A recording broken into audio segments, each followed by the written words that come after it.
So the truth is, every one of your projects is not going to be absolutely perfect as far as the wood selection. There's going to be imperfections on it. And in this case, we've got this reclaimed tabletop, and we've got one of the knots that fell out. Now there's all sorts of different ways that you can patch it. In this case, we're just going to do a simple patch. You see the hole? Now you don't. Hey, I'm Jeff Devlin of Schoolhouse Woodworking. I'm a licensed contractor, woodworker. We named our company Schoolhouse Woodworking many, many years ago because the goal was to teach. Wow, that's nice. It's not always the perfect method, but it's a way that I've learned over the 30 years doing this that I believe sometimes simpler is better. Now I grabbed the same wood that I used to cut off the ends of the breadboard. I can actually cut that patch and make that fit right there. The one thing I will say, something to take into consideration while you're doing this, is grain plays a big part in this. Because of how wood expands and contracts across the grain, you don't want to go opposite the grain or you're going to get into some problems. So the grain is going opposite this grain here, so no bueno. You want to turn it so that it goes with the grain. So that way the expansion and contraction is the same in all the wood around it. I already took a piece and I just cut it down. We don't need this to be a complete plug for the thing. We just basically need to cut out a small area. So what I'm going to do is I'm going to take this patch and I'm going to look at this wood and I'm going to probably, I don't know, we're going to cut it right about there. So I'm going to go over on my table saw and just cut it to rough size. I mean, it's finished size, but it's not really as important as to how large it is, as long as it covers your hole. Voila. If you want to make it quirky, because this is a reclaimed piece, you could have this slightly different angles or something fun. If you want to make it a little bit trapezoidal, or if you want to make it perfectly square, this is where your whimsy comes in. Now, we're just basically going to take that patch and inset it into the table. No matter how hard I try, I can't just whack it in. And the truth is that I can never see that well, and I don't know that many people will be able to see the contrast between those two pieces of wood. So what I do is I will actually take the patch, throw it over top of.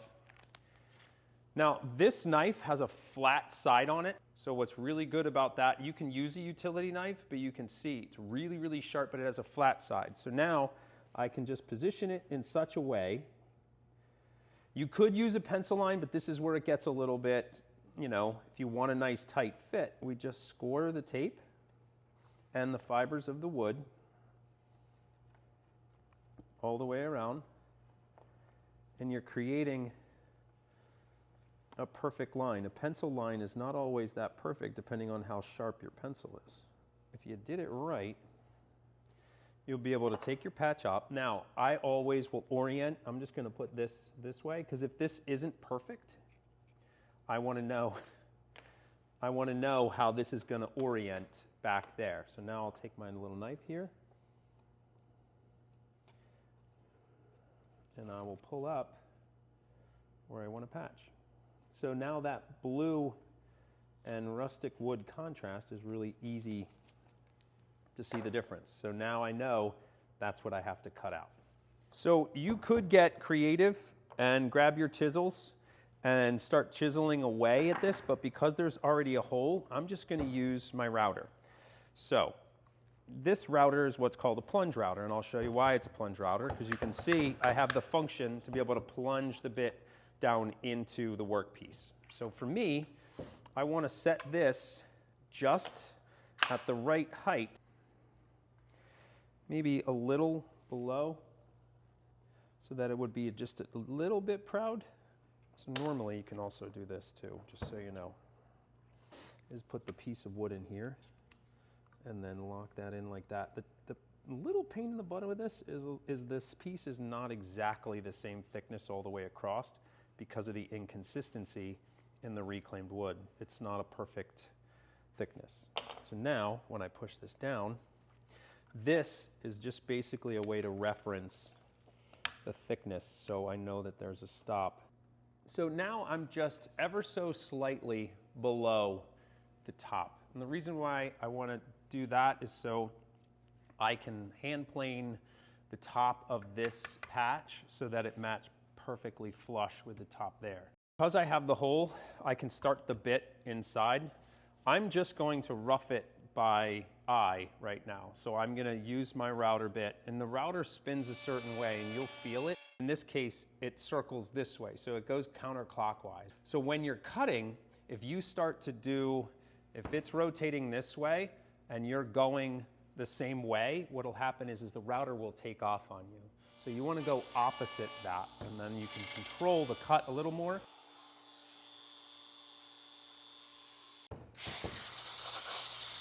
You can see that it's got that flat bottom there, which is exactly what we want.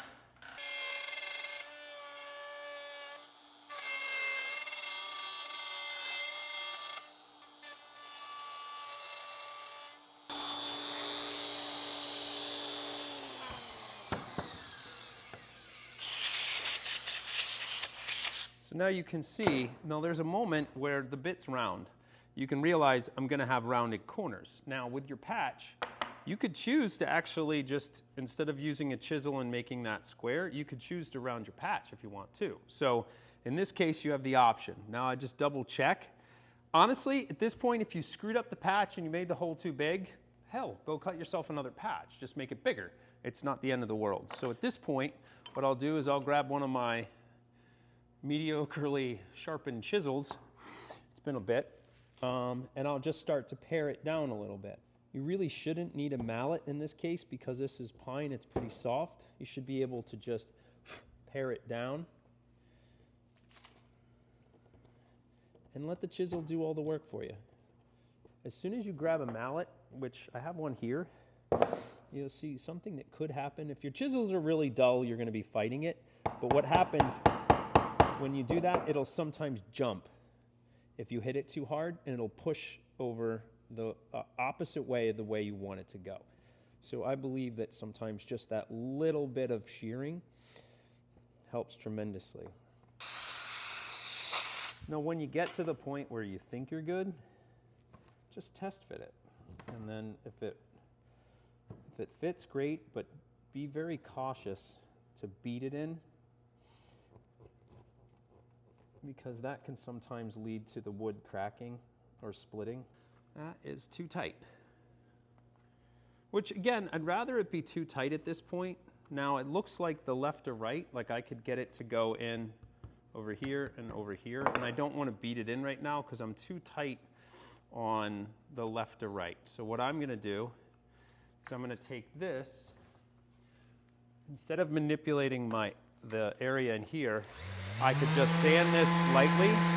And a lot of the times you could either use a sander and roll over those edges on the bottom, or you can use your chisel. All that's doing is making it a little bit easier to manipulate it into its new home. And voila, it's gonna go. Yep, and I don't wanna push it yet. So now, I'll throw some glue on it. I don't care if there's a lot more that comes out, but I want to get it on the sides, the bottoms, all over the place. So that way it does a nice bond with everything. And I can push. Now, if you're smart, you grab a block of wood and your mallet and you hit the whole thing. You can actually use this one. And then that'll set it. If for some reason you have gaps, it's not the end of the world. So the shavings won't work because it doesn't fill anything. So you want the real fine dust. And most of the time you can get that right off the top of your table here. And you can just sprinkle that in your hand like fairy dust. Just rub it over top of everything and push it in. The nice thing is it's the same wood, so it's the same color, and it bonds really, really nicely to everything. So now I can take off my tape and see how pretty everything looks. Voila, my patch, however, is not done yet. So I wanted it to be obvious. Sometimes if you want this not to be obvious, you're gonna have to set your router down a little bit more so that when you sand it flush, it still has those brown tones, but I wanted it to pop. So I only want a little bit of work to do as far as hand planing the top of that off. So I'm just gonna grab my hand plane and I'm gonna go slow. And the hand plane, it goes quick. If you do it right, and your plane's sharp enough,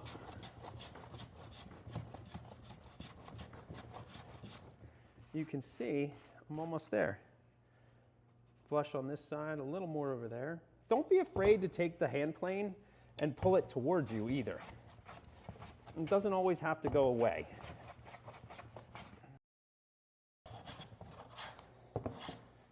Little sanding and you're done.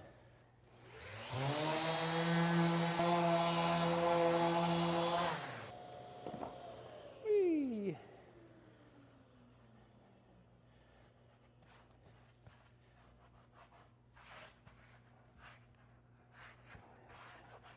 If you ain't getting dirty, you ain't doing it right.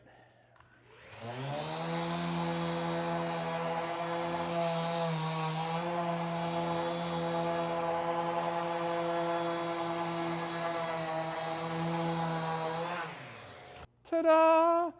If you've got dirty hands, you know you did it right. So they're a very simple way to add a patch to your piece.